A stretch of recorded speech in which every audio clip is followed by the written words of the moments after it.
दुर्लभ कश्यप। कहानी एक 20 साल के गैंगस्टर की। आंखों में काजल, माथे पे तिलक, कंधे पे काला गमछा, कभी लंबे बाल तो कभी छोटे बाल और हाथ में चिलम का सामान। एक नजर में आपको ऐसा लगेगा जैसे किसी छोटे बच्चे ने जोग ले लिया हो। भोलेनाथ का परम भक्त, हर काम करने से पहले महाकाल की पूजा करना, हर फिक्र को धुएं में उड़ाता चला जाता। देखने में जितना मासूम, इरादे उतने ही खतरनाक। 16 साल की उम्र में ही मध्य प्रदेश की हर जगह उसकी खबरें थीं। वो किसी अच्छे काम के लिए नहीं बल्कि उसके द्वारा की गई हत्या, चोरी, डकैती, अपहरण, इन विशेष कामों के लिए जाना गया, जिसने महज 2 साल में जुर्म की दुनिया में वो नाम कमाया जो आज तक कोई नहीं कमा सका। जब आम बच्चे 16 साल की उम्र में अपने जीवन को एक अच्छी राह दे रहे होते हैं, तब वहीं पर दुर्लभ ने अपने जीवन का मार्ग गलत दिशा में दे दिया। एक ऐसा अपराधी जिसने सोशल मीडिया को अपनी दुकान बनाया और अपने फेसबुक पेज पर अपने बायोडेटा में वो खुले तौर पर लिखता कि हमारे यहाँ हत्या, रंगदारी और हर तरह के मसलों को निपटाया जाता है। दुर्लभ की मौत भी ठीक उसी प्रकार हुई जैसे वो लोगों की हत्या करता था। किसी ने खूब ही कहा है कि जुर्म की कोई उम्र और कोई सीमा या कोई स्कूल नहीं होता। आज दुर्लभ कश्यप के बारे में जानकर आपको ऐसा ही लगेगा। 8 नवंबर साल 2000 में एक बिजनेस कारोबारी पिता और सरकारी टीचर मां के यहां पर किलकारियां गूंज उठीं और जन्म हुआ एक ऐसे लड़के का जिसके पिता ने उसका नाम दुर्लभ रखा। पिता का मानना था कि बड़े होकर उनका बेटा एक अच्छा और सबसे हटके कुछ नया करेगा। हुआ भी कुछ ऐसा ही। उसने बड़े काम किए, लेकिन जो उसे अपराध की दुनिया की तरफ लेकर के गए वो काम उसने किए और इसकी शुरुआत स्कूल से ही हुई। स्कूल समय में ही दुर्लभ अपने सीनियर और जूनियर के झगड़ों को निपटाने लगा। फिर धीरे धीरे स्कूल में उसका दबदबा बन गया। बस फिर क्या था, स्कूली दादा का खौफ इतना बढ़ गया कि इसकी उम्र के लड़के दुर्लभ को ही अपना रोल मॉडल मानने लगे। धीरे धीरे कश्यप ने अपने ही उम्र के लड़कों के साथ एक गैंग बना लिया। गैंग के लड़के कश्यप के कहने पर किसी को भी मौत के घाट उतारने के लिए तैयार रहते थे। कुछ सूत्र बताते हैं कि दुर्लभ का नाम इतना था कि दूसरे शहर के लड़के भी उसकी गैंग में भर्ती होने के लिए उज्जैन अपना घर बार छोड़कर आने लगे थे। धीरे धीरे दुर्लभ ने काम और अपनी गैंग की बदौलत एमपी के ज्यादातर शहरों में अपने नाम का खौफ पैदा कर लिया था और यही कारण था कि अब वो वहां के व्यापारी आउट पुलिस के लिए नासूर बन गया था। 17 साल की उम्र तक पहुंचते पहुंचते उसके ऊपर तमाम आपराधिक मामले भी दर्ज होने की शुरुआत हो गई थी, जिनमें फिरौती, जान से मारने की धमकी जैसे संगीन मुकदमे उज्जैन के कई थानों में दर्ज हो चुके थे। महज 18 साल की उम्र तक पहुंचते पहुंचते उस पर 9 मुकदमे दर्ज हो गए थे। ऐसा कहा जाता है कि दुर्लभ को उज्जैन का भाई बनाने में सोशल मीडिया का बहुत बड़ा हाथ था। कश्यप ने अपने फेसबुक के अकाउंट की बायो में लिख रखा था कि वो कुख्यात बदमाश है, हत्यारा और अपराधी है। कोई सा भी विवाद हो, कैसा भी विवाद हो, उससे संपर्क करें। ऐसे तमाम पोस्ट के जरिए वो और उसका गैंग लोगों को धमकाने का काम करने लगे। लेकिन कहते हैं ना कि अपराध की दुनिया ज्यादा बड़ी नहीं होती। जैसे ही उज्जैन पुलिस को इन पोस्ट के बारे में 27 अक्टूबर 2018 को पता चला, वैसे ही दुर्लभ और उसके गैंग के 23 लड़कों को गिरफ्तार करके पुलिस ने जेल भेज दिया। ये पहली बार था जब दुर्लभ कश्यप को जेल हुई। दुर्लभ कश्यप जब जेल में था तो उस वक्त उज्जैन के तत्कालीन एसपी सचिन अतुलकर ने उसको बोला था कि कश्यप, तूने कम उम्र में ज्यादा दुश्मनी पाल ली है।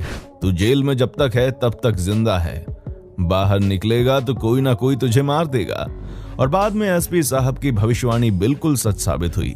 पिछले साल लॉकडाउन से पहले दुर्लभ जमानत पर छूटकर जेल से बाहर आया था और इंदौर में रहने लगा। जब लॉकडाउन खुला तो वो अपनी मां के पास उज्जैन वापस चला गया। वो 6 सितंबर 2020 की रात थी जब दुर्लभ की मां ने अपने बेटे और उसके दोस्तों के लिए दाल बाटी बनाई थी। सबने साथ बैठकर खाना भी खाया। इसके बाद दुर्लभ अपने 4 दोस्तों के साथ चाय और सिगरेट पीने के लिए अमन उर्फ भूरा की दुकान पर रात के 1 बजे पहुंचा था। रात के करीब 1:30 बजे थे। यहाँ पर दूसरी गैंग के शहनवाज, शादाब, इरफान, राजा, रमीज और उसके कई साथी भी उसी दुकान पर पहुंच गए। पुरानी रंजिश के चलते दोनों एक दूसरे को घूरने लगे। शहनवाज से दुर्लभ की कहासुनी हो गई और फिर क्या था, शहनवाज और उसके साथियों ने चाकुओं से कश्यप के ऊपर हमला कर दिया। दुर्लभ ने अपने ऊपर हुए इस हमले का जवाब शाहनवाज पर गोली चला कर दिया, जो उसके कंधे पर लगी और वो घायल हो गया। इसके बाद दोस्तों शाहनवाज के साथी दुर्लभ और उसके दोस्तों पर टूट पड़े। दुर्लभ के साथ उसके 4 दोस्त थे, जबकि शाहनवाज के साथियों की संख्या काफी ज्यादा थी। इन लोगों ने दुर्लभ पर चाकुओं से वार करना शुरू कर दिया और उसके दोस्त अपनी जान बचाकर भाग गए। कश्यप के दोस्त अभिषेक शर्मा का कहना था कि शादाब चाकू मार रहा था और चाय वाला भूरा कह रहा था कि शादाब भाई इसे खत्म कर दो, जिंदा मत छोड़ना। दुर्लभ को 34 बार चाकुओं से गोदा गया था और मात्र 20 साल की उम्र में उसकी मौत हो गई। इस गैंगवार की खबर से पूरे उज्जैन की नींद खुल गई और हर चैनल पर बस कश्यप की खबरें ही चलने लगीं। वो माँ जिसने कुछ समय पहले ही अपने जिस बेटे को खाना खिलाया था, थोड़ी ही देर बाद उसी बेटे की लाश की शिनाख्त करने के लिए उसे बुलाया गया। दुर्लभ की मौत के 7 महीने बाद उसकी मां पद्मा ने भी इस दुनिया को अलविदा कह दिया। पिता मनोज कश्यप चाहते हैं कि जिस राह पर उनका बेटा गया, कोई और युवा अपराधी उस रास्ते पर ना जाए। दुर्लभ हत्याकांड के मुख्य आरोपी की भी जेल में मौत हो गई। वो छत पर चढ़ा और वहां से औंधे मुंह नीचे कूद गया, जिससे उसके सिर में गहरी चोट आई और इलाज के लिए उसे तुरंत अस्पताल पहुंचाया गया, लेकिन उसकी जान नहीं बच सकी। 2 साल पहले दुर्लभ कश्यप ने अपनी फेसबुक वॉल पर एक पोस्ट डालकर दहशतगर्दी फैलाने का काम शुरू किया था। उसे बाकायदा इसके लिए रेड तक तय कर दिए गए थे। पुलिस ने अक्टूबर 2018 में उस समय इस नई गैंग के 23 सदस्यों को गिरफ्तार किया था, जो कि कम उम्र के थे। इनमें कुछ नाबालिग भी थे। गुंडागर्दी, मारपीट, लोगों को डराने के मामले में केस दर्ज हो गया था। दुर्लभ कश्यप का फेसबुक पर स्टेटस था कि वो कुख्यात बदमाश, हत्यारा और अपराधी है। कोई सा भी विवाद हो, कैसा भी विवाद हो, उससे संपर्क करें। इसी के साथ इन लोगों की प्रोफाइल पर हथियारों के साथ पोस्ट, धमकाने और दहशत फैलाने वाली पोस्ट भी डाली जाती थी। गैंग के लोगों की फेसबुक आईडी का संचालन करने के लिए भी एक टीम बना रखी थी, जो दहशत फैलाने वाली पोस्ट करते थे। इस आईडी से जेल में बंद लोगों की फोटो भी पोस्ट की गई थी। दुर्लभ कश्यप एक ऐसा लड़का था जो नाबालिग अवस्था में ही अपराध की दुनिया में अपने पैर आगे बढ़ा चुका था, और वो न केवल आपराधिक गतिविधियों में सम्मिलित हुआ, बल्कि उसने नए हम उम्र के लड़कों की लाइन तैयार की जो उसके फॉलोअर बन गए, और उसे फॉलो करने में उसका मुख्य साधन था सोशल मीडिया। फॉलोअर्स को बढ़ाने के लिए वो सबसे ज्यादा फेसबुक पर एक्टिव था। कई बार उसने व्हाट्सएप पर भी ग्रुप बनाए और उसी के माध्यम से अपने लड़कों को मूवमेंट करवाना शुरू कर दिया।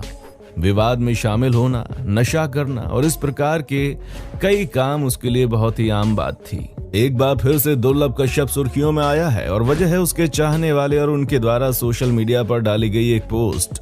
दुर्लभ कश्यप के साथियों ने उसकी स्मृति में 26 जनवरी को एक बड़ी वाहन रैली निकालने की योजना बनाई थी और इस संबंध में एक पोस्ट सोशल मीडिया पर डाली थी। पोस्ट में लिखा गया था कि अधिक से अधिक नौजवान, नवयुवक इस वाहन रैली में शामिल हों। ये वाहन रैली 26 जनवरी को शहर के विभिन्न मार्गों से इस रैली को घुमाकर शहर के लोगों में एक भय पैदा करने का वातावरण करने की बात सामने आ रही है। दुर्लभ कश्यप के साथी वैभव बम, राहुल कानुसिया, पवन मीणा ने सोशल मीडिया प्लेटफॉर्म पर फ्लेक्स बनाकर ये पोस्ट डाली थी और युवाओं को अपनी ओर आकर्षित करने के लिए आइडिया अपनाया था। पुलिस अब कार्रवाई करने की बात कर रही है। लंबे समय तक कायम रहने के बाद उज्जैन शहर से दुर्लभ कश्यप का डर और खौफ खत्म हो गया है। इसी खौफ को बरकरार रखने के लिए दुर्लभ कश्यप के साथियों ने 26 जनवरी को एक वाहन रैली निकालकर लोगों में भय पैदा करने की योजना बनाई। जैसे ही इस रैली के आयोजन की जानकारी उज्जैन पुलिस को लगी, उज्जैन पुलिस ने तत्काल एक्शन लिया और दुर्लभ कश्यप गैंग के साथियों के खिलाफ सख्त और कड़ी कार्रवाई करने की बात कही और कहा कि जो भी इस वाहन रैली में शामिल होगा उसके खिलाफ सख्त कार्रवाई की जाएगी। और दोस्तों, इस छोटी सी कहानी को बताने का मकसद हमारा सिर्फ और सिर्फ इतना ही है कि बुरे काम का अंजाम बुरा होता है। जब कश्यप की मौत हुई तो उसके पिता रजनीश कश्यप ने मीडिया से बातचीत करते हुए कहा कि दुर्लभ, जिससे आप जैसे कई लोग डरा करते थे, उसकी लाश उठाने वाला उसके अंतिम संस्कार में शामिल होने के लिए आज कोई भी नहीं है। कोई भी मेरे बेटे जैसा ना बने। तो दोस्तों, ये थी कहानी दुर्लभ कश्यप की। हमें कमेंट सेक्शन में आकर जरूर बताएं कि आखिर दुर्लभ कश्यप की इतनी छोटी सी उम्र में गैंग वॉर करना सही था या गलत। और दोस्तों, अगर वीडियो अच्छी लगी है तो इसे लाइक करें, अपने दोस्तों के साथ शेयर करें। अगर आप हमारे चैनल पर नए हैं तो प्लीज जल्द से जल्द हमारे चैनल को सब्सक्राइब जरूर कर लें ताकि हमारी आगे की इसी तरह की वीडियोस आपके पास जल्दी ही पहुंचती रहें। देखने के लिए शुक्रिया।